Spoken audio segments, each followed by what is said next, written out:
अब हम आते हैं पारगमन, अर्थात अटलांटिक पारगमन। अटलांटिक को पार करने की जो यात्रा होती है, जो अंततः अमेरिका की खोज में पलटती है, बदलती है, उसकी शुरुआत। पूर्व में मैंने आपको बताया कोलंबस, क्रिस्टोफर कोलंबस 1451 से 1506 उसका काल। एक लर्नेड व्यक्ति था, शिक्षित व्यक्ति था और बहुत बहादुर था। साहसिक कार्यों के लिए हमेशा तत्पर रहता था। वो भविष्यवाणियों में भी विश्वास करता था और स्वयं भी ऐसा करता था। उसने ये भी कहा था कि उसके भाग्य में पश्चिम से पूर्व की ओर जाना लिखा है। देखिए, पश्चिम से पूर्व की ओर जाना लिखा है। पश्चिम कहाँ, पूर्व कहाँ, और ये खुद प्रेडिक्ट उसने किया था। कार्डिनल पीरेम सन 1410 में उन्होंने एक किताब लिखी और उस किताब का नाम था इम्गो मुंडी। कोलंबस इस पुस्तक से काफ़ी प्रभावित हुआ, अर्थात कोलंबस को जो प्रेरणा मिलती है इस साहसिक यात्रा की, वह उस पुस्तक से मिलती है जिसे कार्डिनल ने लिखा था। कार्डिनल अर्थात एक धार्मिक पादरी। कार्डिनल एक पद है, पादरी का पद। उसके द्वारा लिखी गई पुस्तक से प्रभावित होकर वह कुछ निर्णय लेता है। उसने पुर्तगाल के शासक के सामने अपनी कुछ योजनाएं रखी, परंतु पुर्तगाल के शासक उनकी योजनाओं से सहमत नहीं थे, क्योंकि वह दूसरे प्रदेश का था। लेकिन भाग्य से उसे स्पेनी प्राधिकारियों से सफलता मिल गई। स्पेनी लोग उसकी योजनाओं से सहमत हुए और अपनी योजनाओं को पूरा करने के लिए स्पेन की सहमति मिलने के बाद स्पेन की मदद से 3 अगस्त 1492 को पालोस के पतन के लिए रवाना होता है। 3 अगस्त 1492, ख्याल रखेंगे, आज से करीब 600 वर्ष पूर्व वह रवाना होता है स्पेन की मदद से कोलंबस। उसका जो बेड़ा था, जहाजी बेड़ा, ऐसा नहीं कि वो एक ही नाव में गया। एक 3-4 बड़ी बड़ी नौकाओं का, बड़े बड़े जहाज़ों का उसने एक बेड़ा तैयार किया। उसका बेड़ा छोटा था, लेकिन कोई बहुत भारी संख्या में बहुत सारी नावें या जहाज नहीं थे, क्योंकि बहुत से लोग उसके साथ इतनी लंबी यात्रा करने के लिए तैयार नहीं हो रहे थे, तो इसलिए उसको कठिनाई हो रही थी थोड़ी।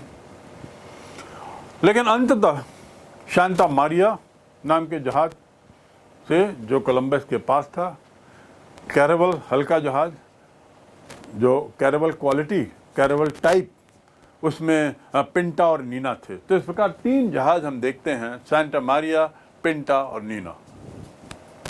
इन जहाज़ों से वह रवाना होता है। कोलंबस ने सांता मारिया की कमान संभाली। उसके साथ करीब 80-90 योग्य नाविक थे। हवाओं के सहारे उसका बेड़ा आगे बढ़ रहा था।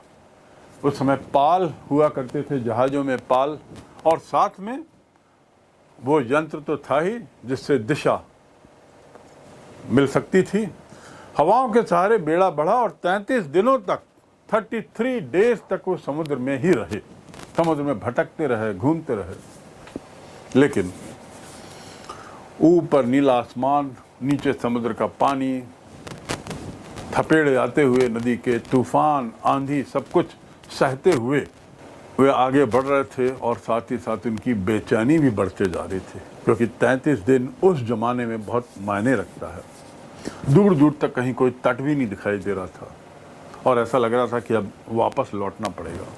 अर्थात एक ऐसे पायदान पे, एक ऐसी कगार पे आ गए थे जहाँ पे निराशा ने उनको ढकना शुरू किया था, और लगातार भटकते हुए उनको भोजन की व्यवस्था भी सुनिश्चित करनी थी, पर्याप्त हो कि नहीं है, पानी की भी, पीने के पानी की भी व्यवस्था, और साथ में उसके साथ जो नाविक लोग थे वो लोग भी परेशान हो रहे थे, उनके भी परिवार थे। तो एक तरीके से वापस लौटने की भूमिका बनती है। और 3 अगस्त को 3 नौकाओं का बेड़ा, 3 जहाज़ों का बेड़ा जो निकला था, अंततः 12 अक्टूबर को एक जमीन देखता है समुद्र के परे, और कोलंबस को लगा भारत मिल गया, क्योंकि उसके मन में था कि मुझे भारत जाना है और पश्चिम से पूर्व की ओर जाना है। ये उसने भविष्यवाणी अपने लिए की थी।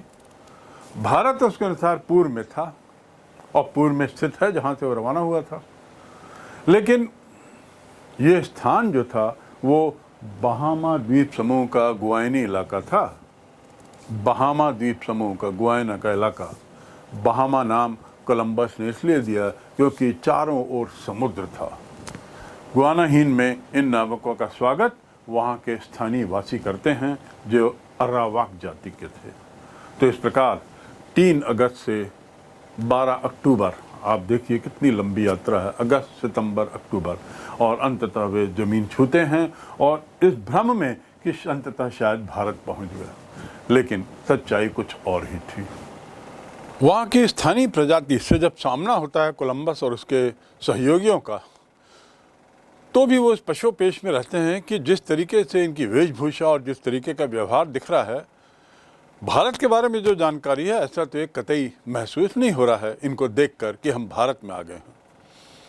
अरावाक लोग बड़े मिलनसार दिखाई दिए, बड़े शांतिप्रिय दिखाई दिए, और उन्होंने ये जो नाविक आए थे उनसे मित्रता की और खाने पीने का सामान भी दिया, यानी बहुत अच्छे से स्वागत सत्कार हुआ। कोलंबस को ये बात बहुत अच्छी लगी। उसने स्वयं लिखा है कि वे इतने ज़्यादा उदार, इतने सरल स्वभाव के थे कि अपना सब कुछ देने को तैयार, कभी इनकार नहीं करते थे और हमेशा बांटने को तत्पर रहते थे, बहुत प्यार करते थे। तो अरावाक की प्रवृत्ति की चर्चा हमने पूर्व में की है, वो इस कोलंबस के नोट से मेल खाती हुई है। गुयानाहानी में कोलंबस ने अंततः स्पेनिश झंडा गाड़ ही दिया और इस द्वीप का नाम उसने रखा सैन साल्वाडोर। सैन साल्वाडोर एक पूजा करवाई और अपने को स्वयं को वो वहाँ का वाइस रॉय घोषित करता है। वाइस मतलब उप, रॉय शब्द जो है बना रॉयल से, तो रॉयल का, किंग का उप नंबर 2 अपने को वो घोषित करता है और स्वयं वाइस रॉय बन जाता है। उसने क्यूबाना, अर्थात जिसे क्यूबा हम कहते हैं, उसे उसने जापान समझा। आगे बढ़ने के लिए उसने स्थानीय लोगों का सहयोग प्राप्त किया, उसको काफ़ी सहयोग मिला, और हाइतो और डोमिनिकन रिपब्लिक जो पहले वहाँ पर हिस्पैनियोला कहलाता था, किस्केया कहलाता था, हिस्पैनियोला में वहाँ पे उसने बहुत फ़ायदा उठाया। हिस्पैनियोला से उसे सोना खूब मिला। कहाँ जापान सोचते सोचते वो कहीं और भटक रहा है, लेकिन अपने को उसने वाइसरॉय घोषित कर दिया और मान लिया कि अब मुझे यहीं रहना है, मैं यहाँ का शासक हूँ, और स्पेन का झंडा उसने गाड़ दिया। हिस्पैनियोला में अत्यधिक सोना की मात्रा, पहाड़ियों की जलधाराओं में सोना, जिसे उसने खोजकर्ताओं से सुन रखा था, वो उसे पाना चाहता था, लेकिन तत्काल उसे सोना उपलब्ध नहीं हुआ। जब वो लोग सोच ही रहे थे कि क्या करें क्या ना करें, आगे बढ़ें पीछे हटें, क्या करें, तभी उन्हें वहाँ पर एक खूंखार प्रजाति के लोग मिलते हैं, और उस खूंखार प्रजाति का नाम था कैरिब। कैरिब कबीले के गुस्से का सामना करने के लिए उन्हें परेशानी होती है।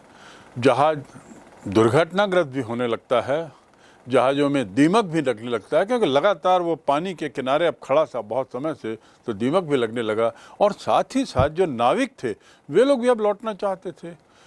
3 अगस्त के निकले, 12 अक्टूबर को पहुंच गए हैं, और उसके बाद कोलंबस के तरीक़ों से लग रहा था कि अब वहीं रहना चाहते हैं, वहीं रहने के लिए अब विवश करेगा वो सबको।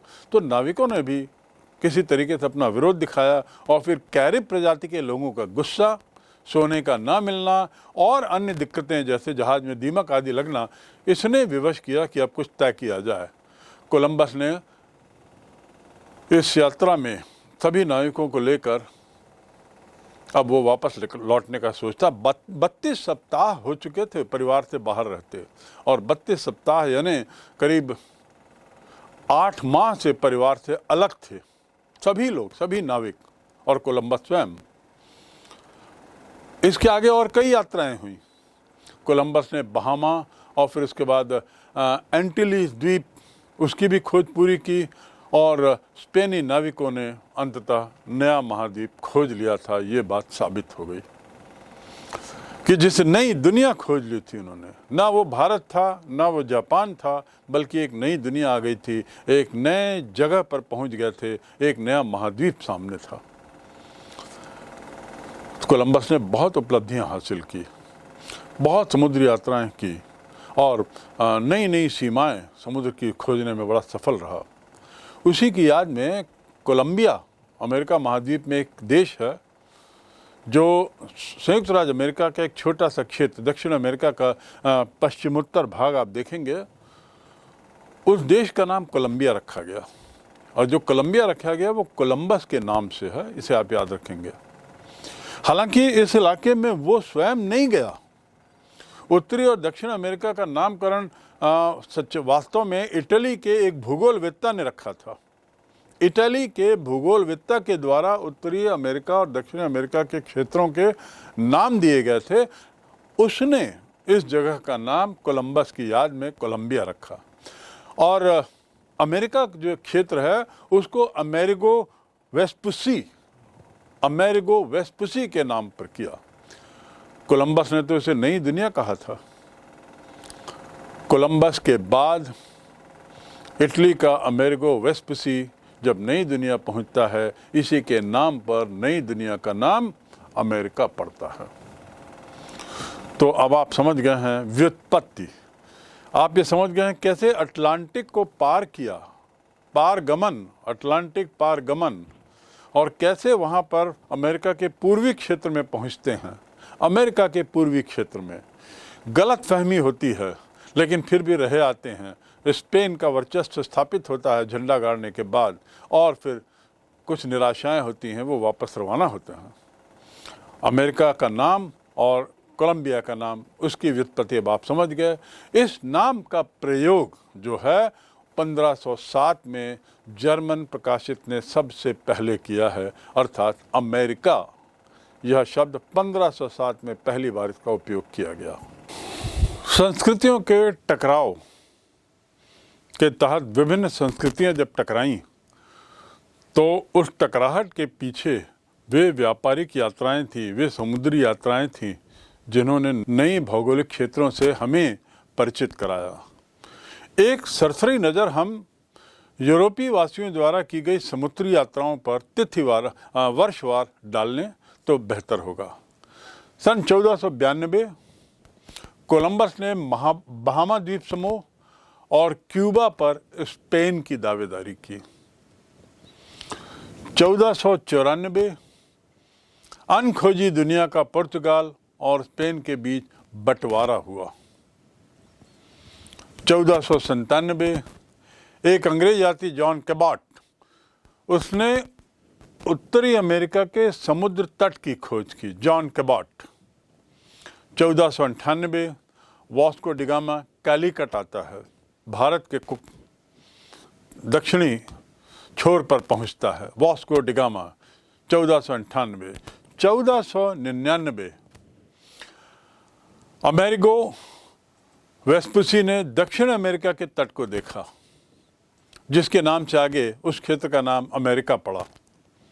सन 1500 कैब्राल ने ब्राज़ील पर पुर्तगाल की दावेदारी पेश की।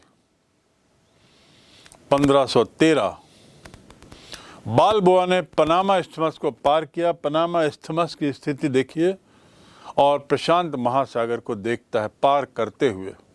1521 कार्टेज ने एज़टेक जो स्थानीय निवासी थे उनको पराजित किया। 1522 मैगेलन ने जहाज में बैठकर पृथ्वी का चक्कर लगाया। वह स्पेन का निवासी था और याद रखें मैगेलन इसलिए प्रसिद्ध है कि पहली बार किसी व्यक्ति ने आधिकारिक स्तर पर समुद्री यात्रा के जरिए पूरी पृथ्वी का एक चक्कर लगाया, परिक्रमा की, और उस व्यक्ति का नाम था मैगेलन जो स्पेन का निवासी था। 1532 पिज़ारो ने इनका क्षेत्र को जीता। 1571 स्पेन फिलीपींस को जीतता है, जो एक बिल्कुल अलग क्षेत्र है, फिलीपींस। और 1600 ईस्ट इंडिया कंपनी की स्थापना होती है। 1602 डच ईस्ट इंडिया कंपनी की स्थापना होती है और उसके बाद फिर हॉलैंड, फ्रांस और अन्य देशों के द्वारा अपनी अपनी कंपनियों की स्थापना होती है। और ख्याल रखें, देखिए, ईस्ट इंडिया कंपनी नाम दिया है क्योंकि सब चाहते थे भारत की ओर आना और इसलिए अपनी कंपनी के नाम में भारत शब्द था। पर इस प्रक्रिया में नए देश की खोज हुई और पूरे नए 2 महाद्वीपों की खोज, उत्तरी अमेरिका और दक्षिण अमेरिका की खोज हुई। आज भी जो टूरिस्ट हैं, सैलानी हैं, वे इनका लोगों के कला कौशल के नमूनों को देखकर दंग रह जाते हैं और आश्चर्य करते हैं कि इतनी बड़ी जो पुरातत्व कला है, वास्तुकला है, इसमें कैसे इनका के लोग इतने पारंगत थे, क्या तकनीकी दृष्टि से वे इतने एडवांस थे। हालांकि चिली के कवि पाब्लो नेरूदा, उनका कहना है कि ऐसे विपरीत वातावरण में खेती, शिल्प, स्थापत्य के क्षेत्र में उल्लेखनीय कार्य करने के लिए हजारों लोगों को कठिन परिश्रम से बाध्य गया होगा, तभी यह सब संभव है। उनका कहना है, जैसे उदाहरण के लिए पाब्लो नेरूदा ने पुस्तक लिखी है हाइट्स ऑफ माचू पिचू। आपको याद होगा, मैंने माचू पिचू का जिक्र पूर्व में किया है। किताब का ही शीर्षक है हाइट्स ऑफ माचू पिचू। उस पुस्तक में उन्होंने अपना यह लिखा है कि जब तक स्थानीय लोगों को कठोर यातनाएं न दी गई होंगी, इस स्तर पर इतने विशालकाय भवनों का निर्माण उस काल में संभव नहीं था।